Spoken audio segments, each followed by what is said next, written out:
గతంలో సిద్దిపేట కలెక్టర్ విషయంలో చాలా పెద్ద చర్చ జరిగింది. ఆ తర్వాత ఆయన బీఆర్ఎస్ పార్టీలో చేరారు, ఎమ్మెల్సీ అయ్యారు వెంకట్రామరెడ్డి. ఆయన ఆ కలెక్టరేట్ ప్రారంభోత్సవంలో అప్పటి ముఖ్యమంత్రి కేసీఆర్ ప్రారంభోత్సవం చేస్తే కలెక్టర్ చైర్లో కూర్చున్నటువంటి వెంకట్రామరెడ్డి ముఖ్యమంత్రి కాళ్ళు మొక్కడాన్ని తీవ్రమైనటువంటి విమర్శలు చేశారు. ఆ తర్వాత ఎక్కడో కవిత దగ్గర ఒక ఐఏఎస్ ఆఫీసరు జిల్లా కలెక్టరు కవిత చైర్లో కూర్చుంటే సోఫాలో దాని పక్కన కింద కూర్చొని కవితతో మాట్లాడుతున్నటువంటి ఫోటో కూడా బాగా వైరల్ అయింది.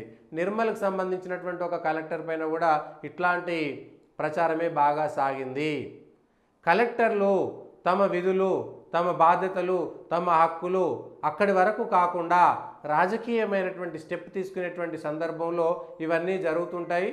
వీళ్ళను మచ్చిక చేసుకోవడం కోసం అధికారంలో ఉన్నటువంటి పార్టీలను, నాయకులను, మంత్రులను మచ్చిక చేసుకునేందుకు చేసేటువంటి విపరీతమైనటువంటి పోకడల్లో వాళ్ళ విధులు నిర్వర్తించేటువంటి బాధ్యతల నుంచి పక్కకు పోయి రాజకీయ నాయకుల ప్రాపకం కోసం, అవసరాల కోసం చేస్తున్నటువంటి అంశాలను చూస్తే ఇవన్నీ వస్తుంటాయి.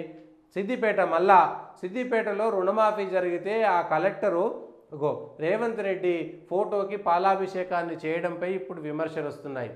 ఎందుకు ఇట్లా విపరీతంగా చేస్తున్నారు? శుభాకాంక్షలు చెప్పడంలో తప్పులేదు, రుణమాఫీ. కానీ ఇది రాజకీయ నాయకులు చేసేటువంటి పాలాభిషేకం లాగా ముఖ్యమంత్రికి ఒక కలెక్టరు పాలాభిషేకం చేయడం ఏమిటి అనేటువంటిది ఇవాళ మరొకసారి చర్చనీయాంశమైంది.